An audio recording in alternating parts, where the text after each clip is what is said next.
Good morning, आप सभी का स्वागत है एसएससी यूट्यूब चैनल में। आज हम बात करने वाले हैं सामान्य अध्ययन के टॉप 25 क्वेश्चन जो आपके एसएससी जीडी एग्ज़ाम में पूछे जा सकते हैं। एसएससी जीडी की जो वैकेंसी है वो आपकी 2022 एंड में आ जाएगी और आपका एग्ज़ाम लगभग उसके 1-2 महीने के अंदर हो जाएगा। ठीक है, चलिए शुरू करते हैं। पहला क्वेश्चन है, दुनिया का सबसे बड़ा रेगिस्तान कौन सा है?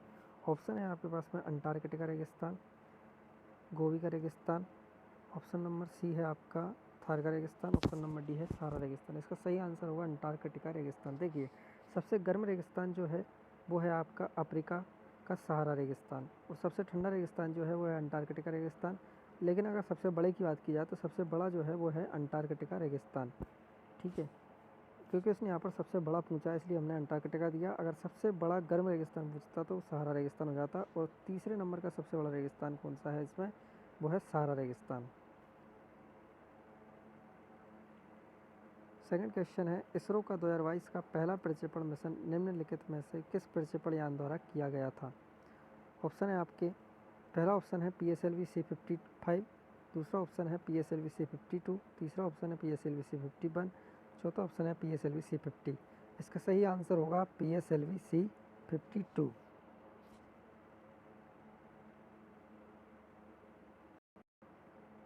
थर्ड नंबर क्वेश्चन है, खेलो इंडिया यूथ गेम्स 2021 में किस राज्य ने सर्वाधिक स्वर्ण पदक जीते थे? ऑप्शन है आपके महाराष्ट्र, ऑप्शन नंबर बी है मणिपुर, ऑप्शन नंबर सी है हरियाणा, ऑप्शन नंबर डी है कर्नाटक। तो खेलो इंडिया यूथ गेम्स 2021 में किस राज्य ने सर्वाधिक स्वर्ण पदक जीते हैं? तो उसका सही आंसर है option number C, Haryana. Next question है क्वेश्चन नंबर 4 आपसे। क्वेश्चन नंबर 4 कहता है, वर्ल्ड हैप्पीनेस रिपोर्ट 2022 के अनुसार किस देश को दुनिया का सबसे दुखी देश का दर्जा दिया गया है? ऑप्शन है आपके पाकिस्तान, उज्बेकिस्तान, श्रीलंका या अफगानिस्तान। तो इसका सही आंसर होगा आपका option number D, Afghanistan. World happiness report 2022 में अफगानिस्तान को सबसे दुखी देश का दर्जा प्राप्त हुआ है। क्वेश्चन नंबर 5 की बात करते हैं, तमिलनाडु में मद्रास शहर का गठन किस वर्ष किया गया था? ऑप्शन है 1649, ऑप्शन है 1639, ऑप्शन है 1659। तो इसका सही आंसर हो जाएगा आपका ऑप्शन नंबर बी, सन 1639 में तमिलनाडु में मद्रास शहर का गठन किया गया था। क्वेश्चन नंबर 6 है, राजनीतिक नेता नवीन पटनायक निम्नलिखित में से किस भारतीय राज्य से संबंधित हैं? ऑप्शन है आपके उत्तर प्रदेश, उड़ीसा, पश्चिम बंगाल या असम। तो ऑप्शन सही ऑप्शन हो जाएगा आपका कौन सा, option number C B, Orissa. Orissa के सीएम नवीन पटनायक जी हैं।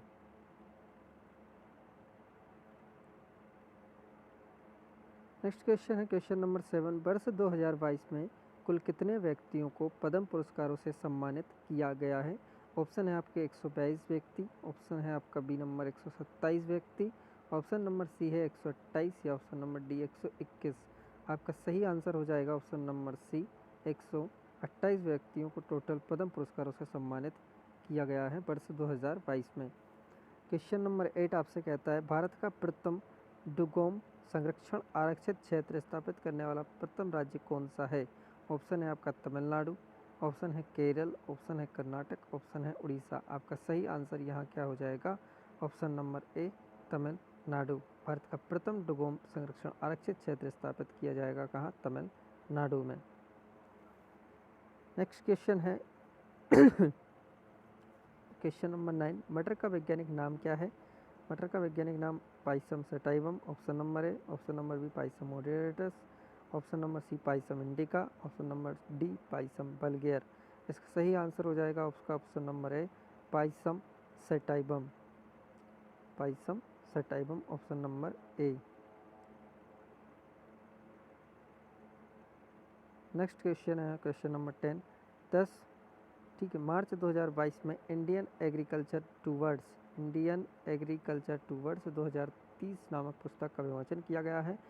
ये किस मिनिस्टर ने इस पुस्तक का विमोचन किया है? तो कब?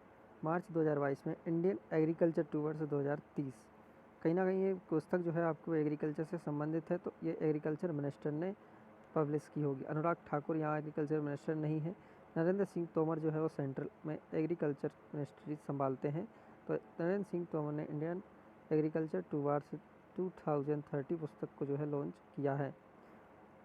नेक्स्ट क्वेश्चन है आपका 14 नवंबर बाल दिवस के रूप में मनाया जाता है, ये किसके सम्मान में मनाया जाता है, आपसे पूछा गया है। तो सबसे पहली बात तो ये बात याद रखेंगे आप कि 14 नवंबर को बाल दिवस मनाया जाता है। ऑप्शन है आपके महात्मा गांधी, चार्ली चैपलिन, पंडित जवाहरलाल नेहरू या सुभाष चंद्र बोस। आपका सही आंसर होगा पंडित जवाहरलाल नेहरू।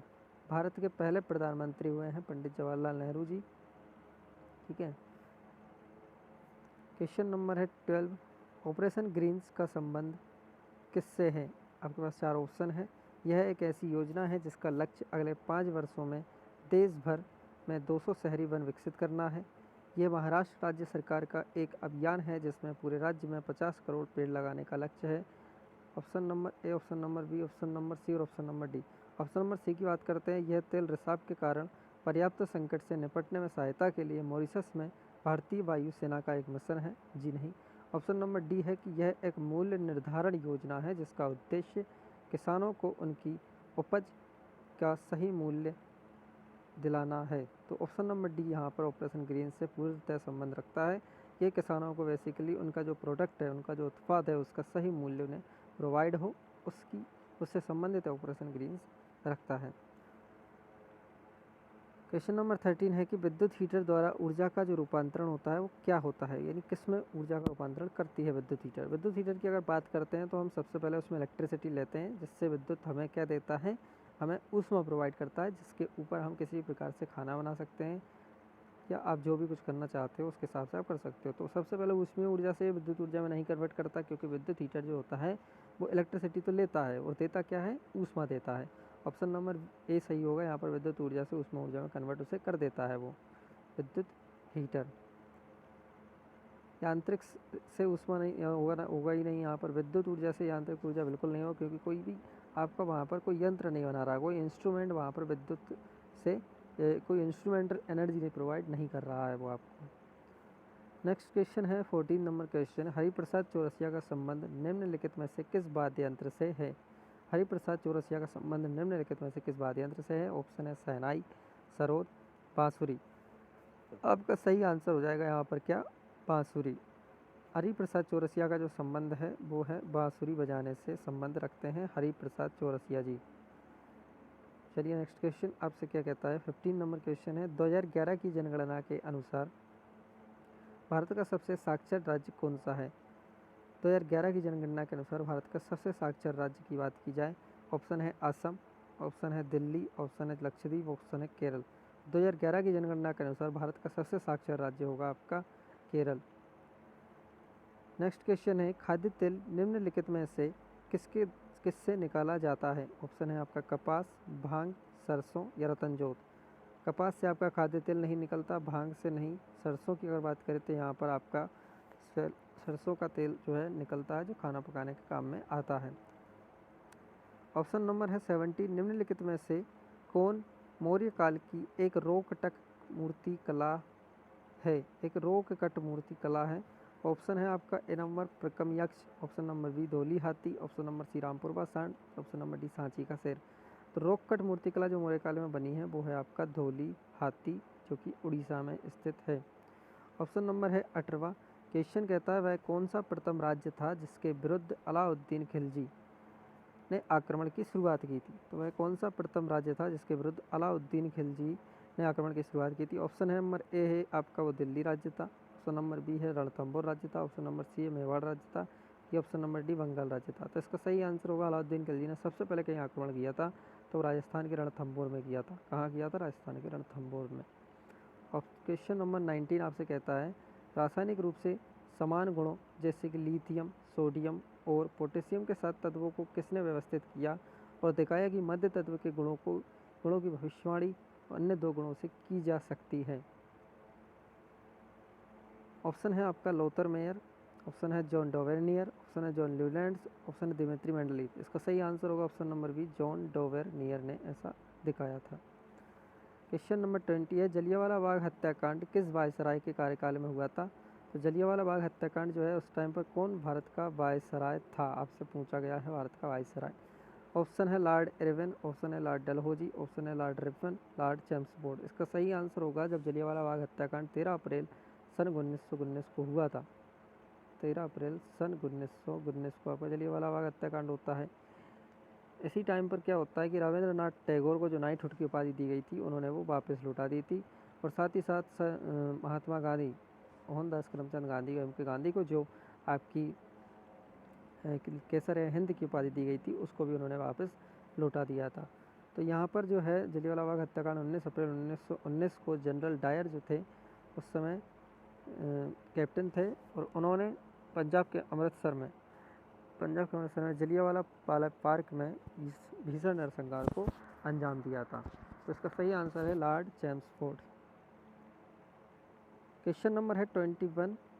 क्वेश्चन नंबर 21 देखिए क्या कहता है आपसे कि रेफो रेट क्या होती है। रेफो रेट की अगर बात करें तो बैंकिंग सेक्टर में यूज़ की जाती है। बेसिकली आरबीआई जो सेक्टर होता है, आपका आरबीआई इशू करता है एक रेपो रेट, यानी कि आरबीआई ये इशू करता है कि अरे भाई आपके जो नॉर्मल बैंक हैं जितने भी आपके, चाहे एसबीआई हो, चाहे पंजाब नेशनल बैंक हो, चाहे आपका आईसीआईसीआई बैंक हो, जितने भी ये आपके जो बैंक है उन बैंकों को किस इंटरेस्ट रेट पर आरबीआई पैसा दे, किस इंटरेस्ट रेट पर इन सभी बैंकों को किस इंटरेस्ट रेट पर पैसा देगा, वही आपकी रेपो रेट कहलाती है। और रिवर्स रेपो रेट जो होती है जब ये बैंक वापस अपना पैसा आरबीआई के पास में जमा करते हैं, कि किस हिसाब से ये बैंक जो है आरबीआई के पास में अपना पैसा जब जमा करते हैं तो ये जो बैंक है वो किस प्रकार से बैंकों को भी एक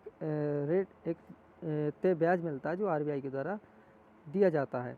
तो वो हमेशा जो आरबीआई जो इन बैंकों को पैसा देगी वो रेपो रेट कहलाएगी, और ये बैंक जब आरबीआई के पास पैसा रखेंगे वो रिवर्स रेपो रेट कहलाएगी। यानी कि दोनों ही तरीक़ों से आरबीआई ही उन पर एक रेट जारी करता है। तो और याद रखना हमेशा जो आरबीआई के द्वारा रेट जारी की जाती है वो हमेशा रेपो रेट से, जो रेपो रेट होती है आपकी रेपो रेट, आरबीआई जो है बैंकों को देता है पैसा तब रेपो रेट लगाता है, और जब बैंक आरबीआई के पास पैसा अपना जमा करते हैं तो उस टाइम पर आपकी रिवर्स रेपो रेट लगती है। और ये रिवर्स रेपो रेट हमेशा इस रेपो रेट से हमेशा कम होगी, क्योंकि आरबीआई ये कभी नहीं चाहेगा कि वो जब पैसा जमा करे तो उसे ज़्यादा पैसा देना पड़े। क्योंकि अगर मान लीजिएगा ये 4% चलती है रेपो रेट, जब आरबीआई किसी बैंक को पैसा देता है तो उस बैंक से एक ब्याज लेता है उस तय रकम पर, और जब बैंक आरबीआई के पास पैसा जमा करते हैं तो आरबीआई उन बैंकों को ब्याज देता है उसी तय रकम पर। तो ये हमेशा इससे कम होगी, यानी 3.5% हम 100 रुपये का देंगे आरबीआई बैंकों को ब्याज के रूप में, और आरबीआई बैंकों को जब पैसा देगी तो उनसे ब्याज के रूप में देगी, हमेशा वो जो रेट होगी वो ज़्यादा होगी। ये बात आप याद रखेंगे। तो इसका सही आंसर हो जाएगा वह लघु अवधि दर जिस पर भारतीय रिजर्व बैंक बैंकों को उधार देता है। ठीक है, ऑप्शन नंबर सी, क्योंकि यहाँ पर रेपो रेट पूछा था। अगर रिवर्स रेपो रेट पूछता तो बैंक लघु अवधि दर पर भारतीय रिजर्व बैंक को ऋण देता है, तो ये ऑप्शन नंबर डी होता जहाँ पर रिवर्स रेपो रेट लगती। निम्नलिखित में से कौन सा राज्य कॉफी का सबसे बड़ा उत्पादक राज्य है। ऑप्शन है आपके पास में केरल, तमिलनाडु, असम या कर्नाटक। तो कॉफी के लिए पूछा गया है तो कॉफी के लिए आपका ऑप्शन नंबर डी सही होगा। क्वेश्चन नंबर 23 है, भारत के संविधान की 11वीं अनुसूची में कितने विषय बताए गए हैं। ऑप्शन नंबर ए है 22 विषय, ऑप्शन नंबर बी है 29 विषय, ऑप्शन नंबर सी है 24 विषय, ऑप्शन नंबर डी है 32 विषय। इसका सही आंसर होगा 29 विषय। भारत के संविधान की जो 11वीं अनुसूची है उसका संबंध है पंचायती राज से। 11वीं अनुसूची का जो संबंध है वो किससे है, पंचायती राज से है। और भाग जो है 9 है जो आपका किससे संबंध रखता है, भाग 9 जो है वो आपका पंचायती राज से संबंध रखता है। 11वीं अनुसूची में कुल 29 विषय बताए गए हैं। ठीक है, आर्टिकल की अगर बात करें तो वो आपका एक 40 आर्टिकल होता है और एक आपका 144 होता है। ठीक है, और साथ ही साथ में आपका संवैधानिक संशोधन की बात करें तो वो होता है आपका 92वां संविधान संशोधन, सॉरी उसके बारे में कंफर्म कर लूँगा मैं। क्वेश्चन नंबर 24 है आपका, भारत में नागरिकता से संबंधित अनुच्छेद का कौन सा सेट है।